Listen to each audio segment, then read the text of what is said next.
Now the news from ITN in London. The news from ITN. Nurses injured as Yugoslav rescue convoy moves out. Labour ahead in first poll after the conferences. Biggest car park firm's boss faces fraud charges. And England beat France, they meet Scotland in the semi-final. Good evening. An international relief convoy has rescued more than 100 wounded people from the besieged Croatian town of Vukovar. The mission was part of the latest ceasefire deal, which saw Croatian forces agreeing to lift their blockade of one of the main army bases in Zagreb. But the convoy, organised by the French aid charity Médecins Sans Frontières, came under mortar fire as it left Vukovar, and 2 nurses and a driver were seriously injured when their truck hit a landmine. Alex Thompson of ITN's Channel 4 News was with the convoy when it was attacked. The jeeps of Federal Army commanders of the Vukovar area left their base just after 7 this morning, moving along tracks that are the only supply lines open across the minefields. They took up position facing the checkpoint that marks the end of the Federal Army's control zone and waited. At 8 a.m. the convoy arrived carrying medical staff from the French aid agency Médecins Sans Frontières, a 16-vehicle group with 7 trucks to evacuate the wounded, believed to be more than 200. "I'm in a great hurry, gentlemen," the EC observer in control told the Federal Army. 1 mile out from Vukovar, a Federal tank group intended to meet and escort the convoy. Its soldiers dismantled their barricades in preparation. But it never arrived. Instead, the convoy had taken a different route to the north. Furious, Federal commanders sent in their tanks to block that track to confront the convoy when it came out of Vukovar.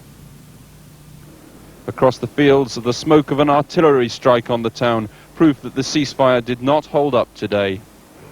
Médecins Sans Frontières said they'd been trapped by shelling in the town. They were trapped again when they came out by Federal Army tanks, who insisted they travel by their route.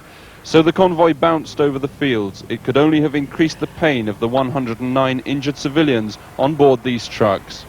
Michel Robert's patience was running thin. And my own purpose today is to lead a relief convoy with wounded people. That's all. And to withdraw from this town as much as possible wounded people. And inside the trucks in great pain they waited. Finally, the convoy rolled out past the Federal lines, apparently on its way smoothly. And then this.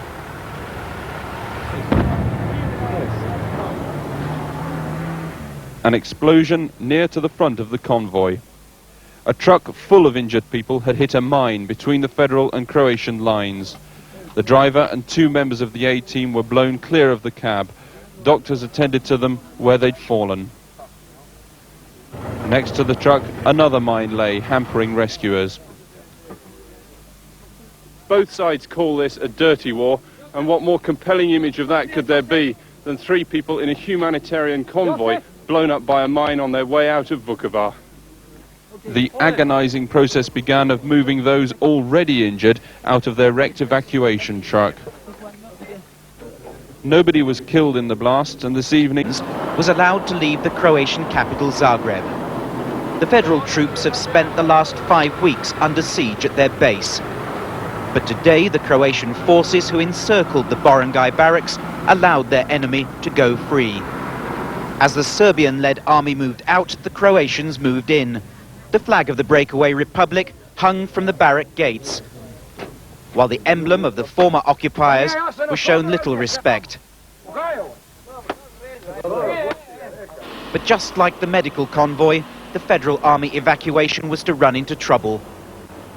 40 miles south of Zagreb, a line of mines across the motorway, and dozens of Croatian guns pointed at the army vehicles. An EEC observer demanded an explanation of the hold-up. No, I don't know why they stay here. I'm wondering. I'm trying to get information.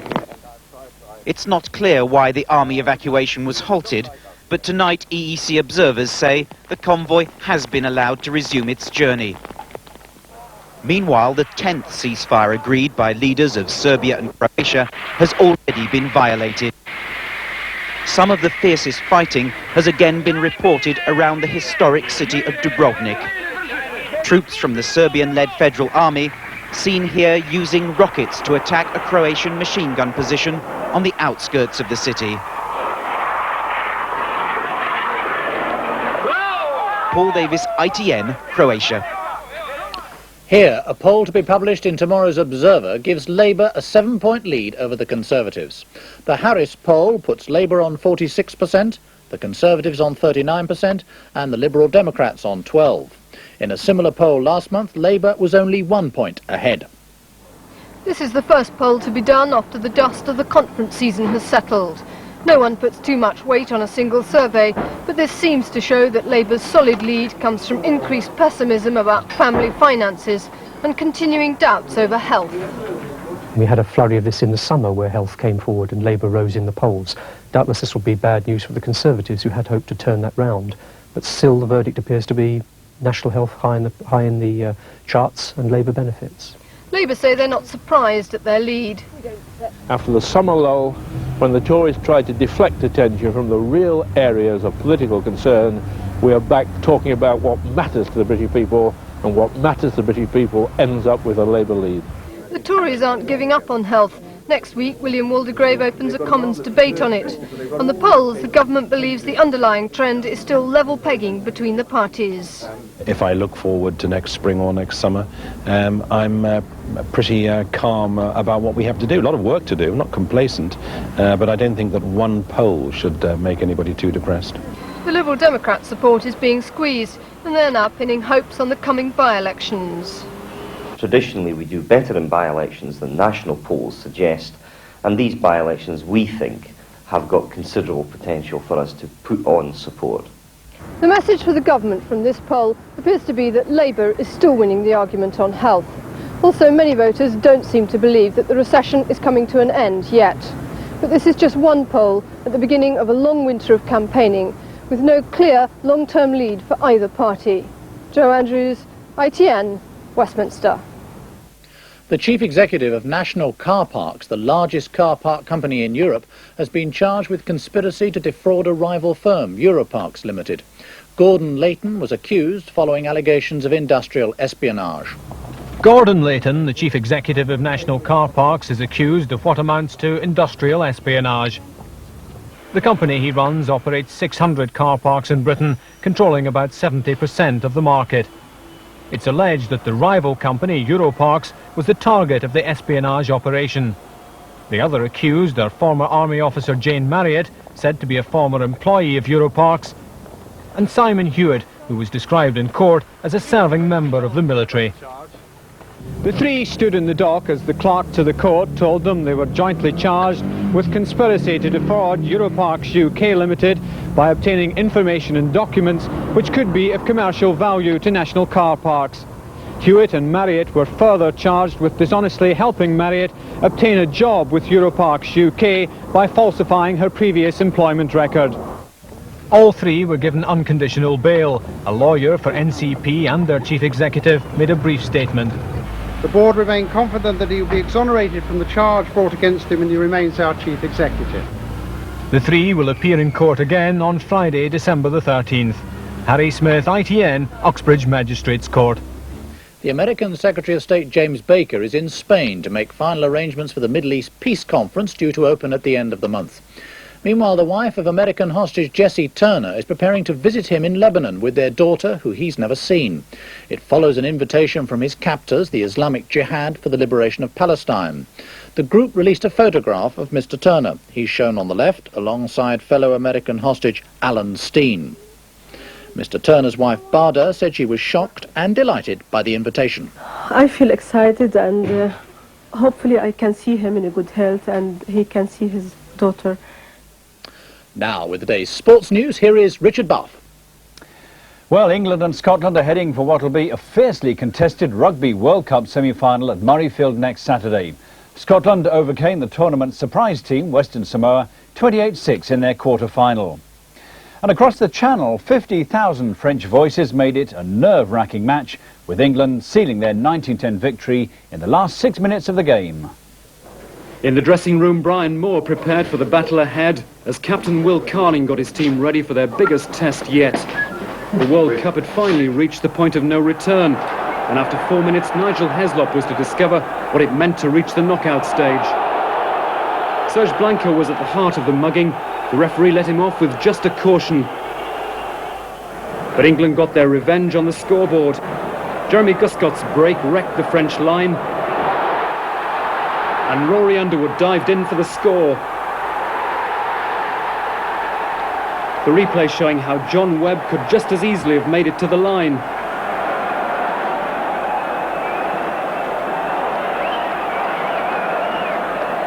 The French, though, weren't about to walk out of the World Cup without a fight. Galty worked his way round the blind side, and Lafond brought the scores level. The second half was high on tension and low on skill. England's winning try, a pushover that Carling got a hand to. The victory had taken a monumental effort. It wasn't a place for the faint-hearted, let's put it diplomatically. No, we said before the game that we had to keep our discipline no matter what happened, no matter how many punches came, how many kicks came, how many things off the ball came. Just get your head down and keep winning the ball and keep driving. At the end of the day, cup competitions are about winning. No one moans about the All Blacks when they win, no matter how they win, and we're not bothered either. We'll win and we'll keep winning for the people in England. And next week, the Blue Shirts of Scotland will provide even sterner opposition. Peter Staunton, ITN Sport, Paris. Not to be intimidated, Scotland in white faced up to the Western Samoan war dance called the Manu.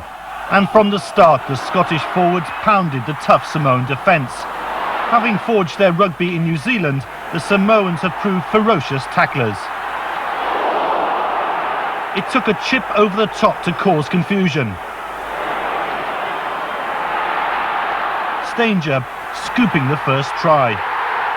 Against a strong wind, the Scots ran everything. Forward power taking John Jeffrey over. It was the first of 2 tries by the flank forward. Western Samoa replied with a penalty and a superb drop goal by Steve Batchup. But Gavin Hastings was also on form, with a monster boot from beyond the halfway line.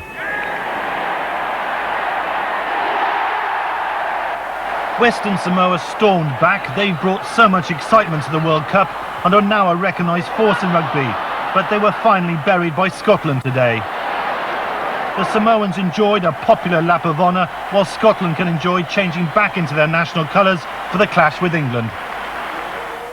Soccer, the Barclays League leaders Manchester United drew 1-1 with reigning champions Arsenal in front of an Old Trafford sellout crowd of 46,500, the biggest in the league this season. United dominated the game despite conceding the first goal. Martin Tyler's the commentator. Oh, missed completely by Webb, and Rocastle a central figure again, and he looks to trip Schmeichel, and it's in! A goal for Arsenal!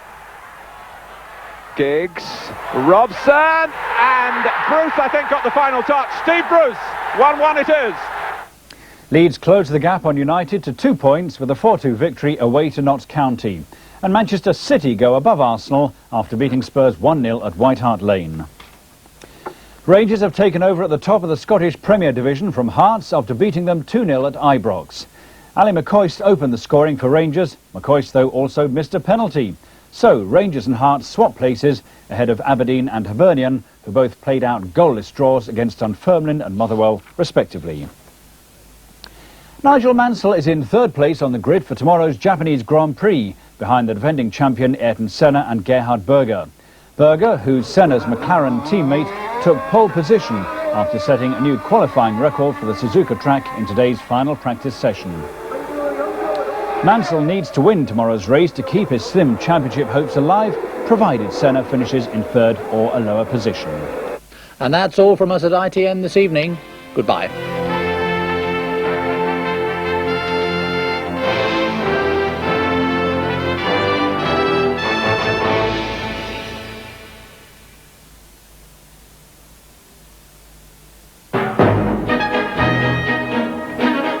Can the tourists persuade us to trust them on health?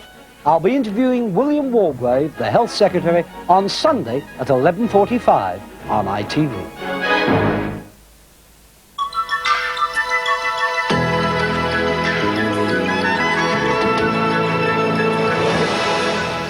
Hello, good evening. Well, it's another big day for rugby fans tomorrow with the last two quarter-finals in the World Cup, and the weather's set fair for Dublin Fair City, but looking fairly lacklustre for Lille, plenty of cloud and a couple of spots of rain. One thing's for certain, the weather was on better behaviour today, but a glance at our cloud scan sequence will show there's still plenty going on. Great big clump of cloud up here to the northwest, and that's set to sweep across the country during the next day, bringing a little rain with it. Now on to tonight, a fairly cool night in the offing with a widespread ground frost, and this brisk northerly wind is still very much in evidence. Now already we see that rain and cloud getting into the very far north of Scotland, so that come tomorrow morning, it'll have sunk southwards as far as Wales, across to the Midlands, like a sandwich of cloud and rain with brighter weather either side of that. But this bright start, this bright kick-off here down south, is, I'm afraid, a bit of a false start. During the afternoon, the cloud starts piling up and a couple of showers break out, so you might well have to scuttle for cover. Later on, it's brightness elsewhere, especially so in Dublin for the match. That's good news, but do wrap up warm. As our temperature chart shows, things are struggling to reach double figures, a high of around 12, and that brisk northerly wind is not giving up at all. And that's all from me for today. I leave you with tomorrow's weather summary.